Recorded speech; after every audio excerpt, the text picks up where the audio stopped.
compLexity. They were slow to get ready for this game, and they're also slow to walk up this hill. Limp caught out a bit, not brought down just yet. They continue to work their way onto him. He gets off the stomp, survives for now. They turn onto Fluff. Brain Sap still ends up going down. It goes really well for compLexity. And now they look for a bit more. Swindle with the level 1 Flame Guard. Normally you could break this real easily. It's a 2-0. That's awkward. Oh, oh no.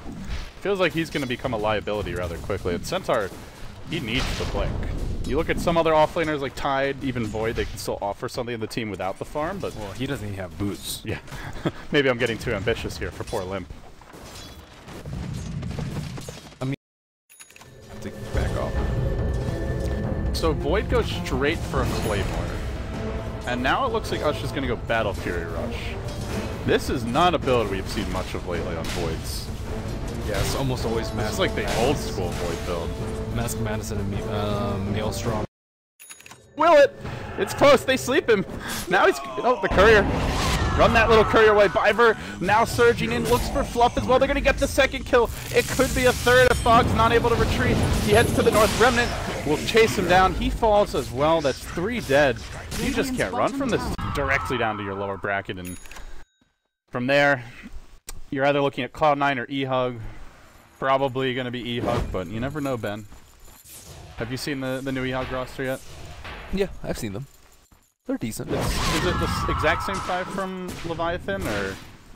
What? It's the Infinity +4. Oh, okay. I'm getting my teams mixed up. They're pretty good. I know a lot of them personally. So, Mike actually did not pick up level 3 Ravage too, so he can Ravage twice. That's pretty smart. Uh-oh. Fiver. Actually might just be in the right position here to scout everyone out. He's going to blink across. Now heads to the right, pops his double damage rune, and now he walks into a Radiant Ward.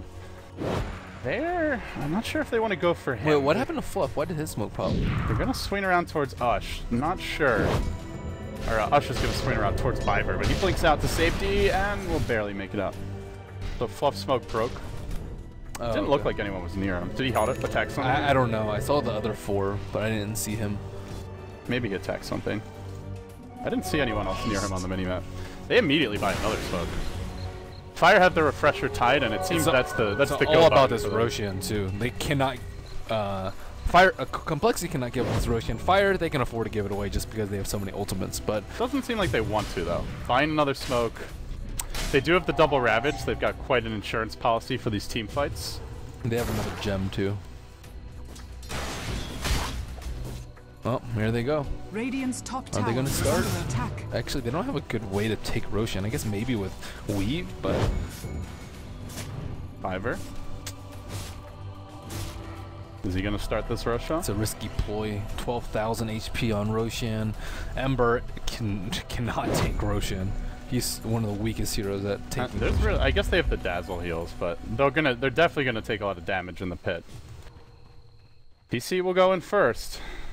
It's now Fire who posts up on that Roche pit. In the meantime, Swindle, as well as Limp, going in. Quick BKB dodge there by TC, and the Quap ult now already blown. He glitched back 1. That's going to be Limp. Caught out a bit in the meantime. Ush jumps in. He finds Viper. Where's the support to bring him down? Black Hole catches out TC. They get the quick kill on the Brew. He instantly buys back.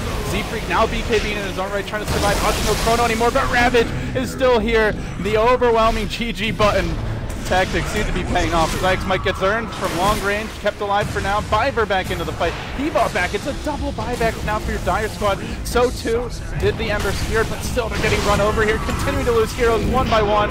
They may all fall down. It's an ultra kill for Ush. Could well be even more than that, but Ush gets stopped out. Can they finish the job? They do. They get the kill there on the Faceless Void, who also has a buyback. He's going to throw it out as well. It's buyback madness here, as it ends up being 3 heroes still dead for the Dire side after the triple buyback. Centaur also using his. Now make it 2. Oh my goodness.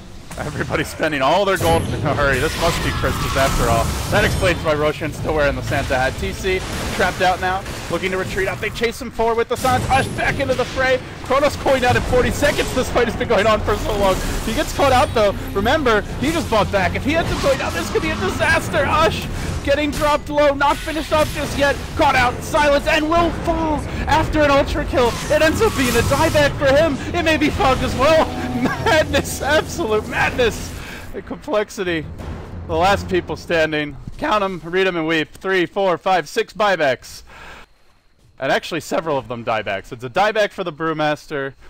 Disruptor, the lone hero to have buyback and having not used it that last fight. That was... What just happened? Overextension by Fire. They fought very well with their initial round of ultimates, and then they kept fighting even though they had no no Ravages, period. No Chrono, no BDP on either Brew or Faces Void, and yeah, I mean, they had the fight won. All they needed to do was like, okay, they bait on the fightbacks, wait for a Refresher to cool down, and then boom, go in again. Or even just beat Fire. Felt like they could have just taken the Roche with that possibly the game there, but now gonna lose one lane of Rex. It could even end up being 2. Swindle rotating through towards the mid lane, joined by Limp and Viver. Mike has no Ravages for 25, no double for 70. Void still dead for 44 seconds, with no buyback.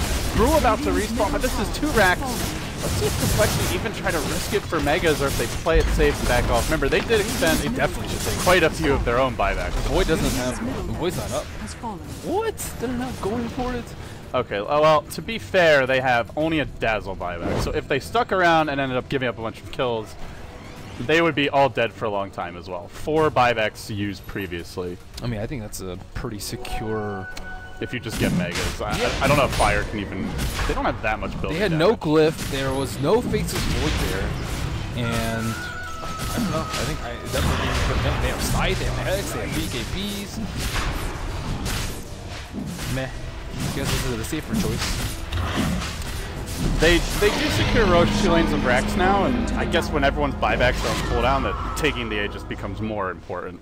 Yeah, but they have 2 Ravages very soon. By soon, I mean 7 seconds. Fire, knowing this Roche was taken, still gonna go for it. They get the quick Hex off on TC, and now the Chrono Quap ult there, but not really good enough as Ush goes in with a huge Chrono Spear, bringing down one, but the Crave is there, keeps Seafreak alive. Actually may look to turn this around with the Mech Thaw going in one at a time. Brewmaster dead, didn't get off the split again thanks to the timely Hex. They lose Fluff as well. 4 dead, it's a triple for Swindles, and Fire might have just lost the game right there. Brewmaster, no buyback.